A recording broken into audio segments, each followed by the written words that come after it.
Bonjour tout le monde, on va parler aujourd'hui du néflier du Japon qui, comme vous en douterez certainement, est originaire d'Asie. Il est aussi appelé bibacier dans les Antilles. Donc la nèfle du Japon, ou bibace, est un fruit qui est majoritairement composé d'eau, pour très peu de calories, seulement 47 calories pour 100 grammes. Il est riche en potassium, phosphore, calcium, magnésium, mais aussi plein de vitamines, principalement les vitamines C, mais aussi vitamines A et B.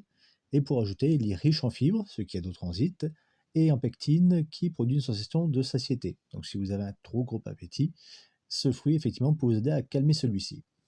Donc les fruits restent assez fragiles et fréquents en tombant que le fruit s'ouvre, et au moindre choc, il faudra le consommer très rapidement, puisqu'il va commencer à passer d'une teinte orangée à une teinte marron. D'ailleurs, vous verrez les petites taches qui vont se former rapidement s'il prend un choc, et il va perdre son goût frais acidulé pour un goût un peu plus fade, voire de fruits en train de pourrir. Alors si vous le ramassez correctement, vous pourrez le garder un peu plus, mais il faudra quand même le consommer rapidement.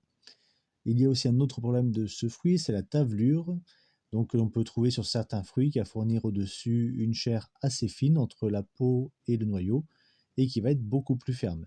Alors cette tavelure est due simplement à des périodes de humidité et de fraîcheur que le fruit arrive assez mal supporter, qui a créé un champignon, mais qu'on peut traiter avec de la bouillie bordelaise ou pourquoi pas du purin de prêle, donc ce qu'on appelle aussi la queue de renard. Alors la peau n'est pas très agréable ni très digeste, alors il ne présente pas beaucoup d'intérêt, les noyaux sont toxiques. Pour le consommer, rien de plus simple, vous l'ouvrez au choix, vous retirez, une fois le noyau retiré, vous pouvez prendre la chair avec une petite cuillère, ou vous pouvez simplement peler la peau. Alors là, il y a la tavelure, comme la peau est bien attachée à la pulpe qui va être beaucoup plus ferme, il faudra utiliser un couteau, puisque la peau ne se détachera pas. Vous pouvez le consommer tel quel, ou plus rafraîchissant, par exemple, à quelques feuilles de menthe ciselées. Ce sera un vrai plaisir lorsqu'il fait chaud et que vous avez soif. On peut en faire également des confitures parfumées à kéfir. Alors, je vous mettrai en lien au-dessus la vidéo sur le kéfir que j'ai faite.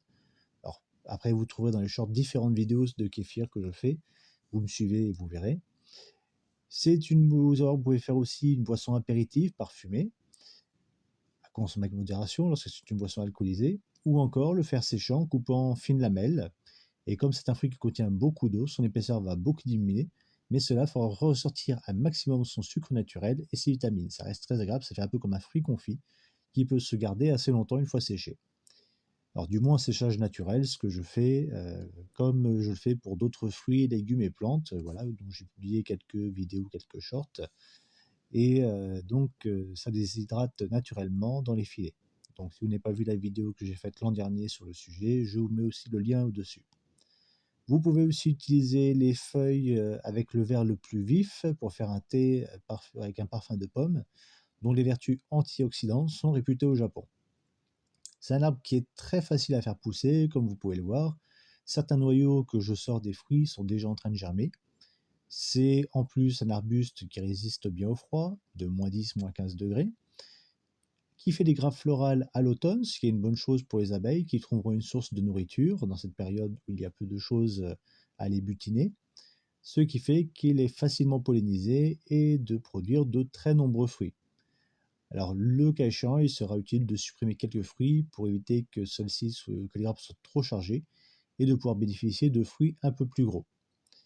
Les filets du Japon, un feuillage persistant dont les fruits se ramassent au printemps, mais principalement sur le mois de juin-juillet. D'ailleurs, c'est à la fin juin, il y a allez, une dizaine de jours de ça, où j'ai ramassé les fruits. Le temps de monter la vidéo, je vous la partage avec vous. Donc, autre bénéfice de planter ce fruitier, il aime le plein soleil, il résiste assez bien à la sécheresse par rapport à son cycle de floraison et sa récolte de fruits. Et si vous souhaitez planter des graines, sauf à devoir arroser en cas de manque d'eau, il sera quand même mieux de privilégier la fin du mois de septembre et la saison des pluies. Et lors de sa mise en terre, laissez-lui de l'espace autour de lui. Alors c'est un arbre qui aime pas trop être transplanté, donc du moment où vous le mettez en terre, ne tardez pas trop. Si vous mettez éventuellement des gros pots, du moment où vous le mettez en terre, il faut éviter de le bouger puisqu'il n'aime pas changer de place. Donc il aime bien le soleil, comme je vous ai dit, et il faut garder la place autour.